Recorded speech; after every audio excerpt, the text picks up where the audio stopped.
मध्य प्रदेश विधानसभा चुनाव के महासंग्राम के बीच आज हम पहुंचे हैं शाजापुर। शाजापुर में हमारे साथ हैं भाजपा उम्मीदवार अरुण भीमावत जी। अरुण जी, आप पूर्व विधायक रहे हैं, पार्टी ने आपको एक बार फिर से भरोसा जताया है, क्या कहेंगे?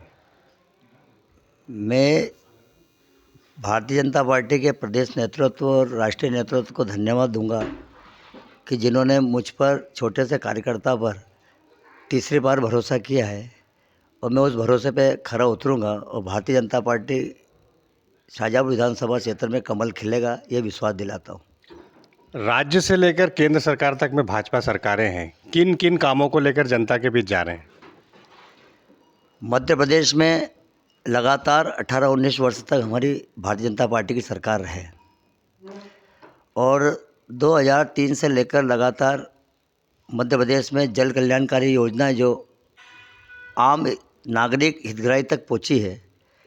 और उसमें नरेंद्र मोदी जी के नेतृत्व में जो 2014 से हमारी सरकार, भारतीय जनता पार्टी की सरकार बनी है, उसमें गरीब कल्याण के जितने भी हमारे विषय थे उसको हमने पंडित दीनदयाल जी के उपाध्याय जी का जो एक सपना था कि हर गरीब के घर तक योजना पहुंचना चाहिए, तो निश्चित रूप से इन वर्षों में गरीब तक योजना पहुंची है। चाहे वो आयुष्मान योजना हो, किसी गरीब ने ये नहीं सोचा था कि मेरे को ये 5 लाख तक की व्यवस्था होगी सरकार की तरफ से। लाडली बहना हमारी मध्य प्रदेश की जो योजना है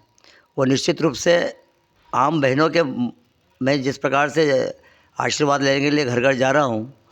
और आम महिलाओं में आंखों में जो चमक दिखाई दे रही है, जो विश्वास शिवराज सिंह जी के प्रति उनका बड़ा है, वो ताकत के साथ कह रही है कि शिवराज सिंह जी डन, कमल का फूल डन, ये शब्द निकल के आ रहे हैं। तो निश्चित रूप से हितग्राही योजना और साथ में मध्य प्रदेश में भारतीय जनता पार्टी का संगठन का ढांचा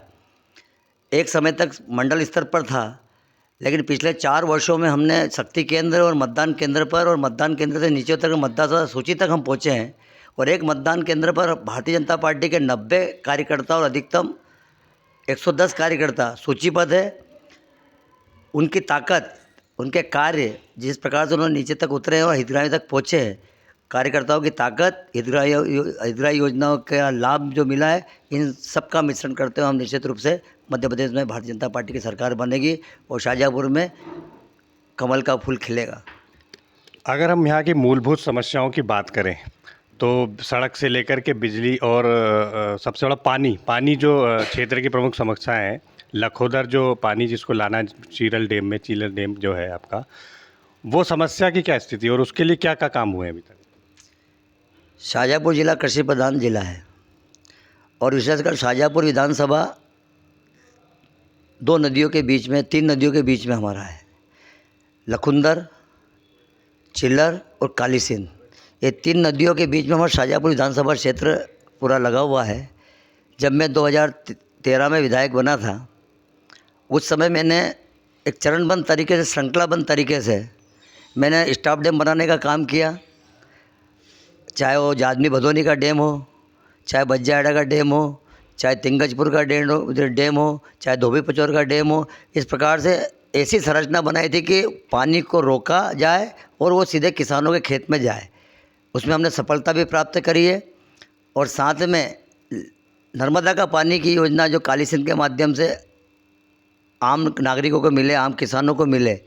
उस योजना में मध्य प्रदेश के मुख्यमंत्री जी ने 2017 में उसका भूमि पूजन किया था। मीडिया को भी पता ही है कि नर्मदा काली सिंध लिंक, नर्मदा शिप्रा लिंक का भूमि पूजन माननीय उस समय के तत्कालीन और वर्तमान के मुख्यमंत्री शिवराज सिंह चौहान साहब ने 2017 को किया था और उसका धरातल पर भी आज काम चालू है और आने वाले 6 महीने में हम आम किसान को नर्मदा का पानी आम खेत तक और पीने के लिए भी उपलब्ध कराएंगे।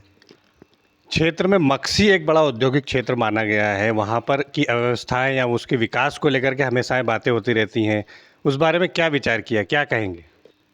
शाजापुर विधानसभा क्षेत्र का औद्योगिक क्षेत्र शुरू से हमारा मक्सी रहा है, जहाँ पर सॉल्वेंट, बियर फैक्ट्री, पाइप बनाने की, सीमेंट के पाइप बनाने की फैक्ट्रियाँ और अन्य फैक्ट्रियाँ भी वहाँ पर लघु उद्योग के करीब 20-25 साल पहले से भी वहाँ पर थे। लेकिन शाहजहाँपुर मुख्यालय में रेल सुविधा और साथ में ये रोड, एबी रोड हमारा जो ख़राब था, उसके कारण से सड़क की दुर्दशा उस समय थी, आज से 2003 के पहले। उसके कारण से क्षेत्र डेवलप नहीं हो पाया। लेकिन उसके बाद लगातार भारतीय जनता पार्टी की सरकार बनी और उसके बाद लगातार सड़कों का जाल जो बिछाया है, चाहे एबी रोड को हमने अच्छा बना के 4 लेन पर करके दिया है, छोटे अप्रोच रोड सारे बन के तैयार हुए, तो धीरे धीरे औद्योगिक क्षेत्र में भी प्रगति हुई है और आज मक्सी क्षेत्र पुनर्जीवन हुआ है और वहाँ नए उद्योग प्रारंभ हो चुके हैं।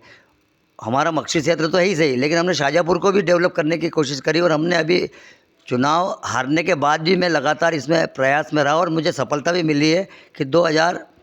आज से 1 वर्ष पहले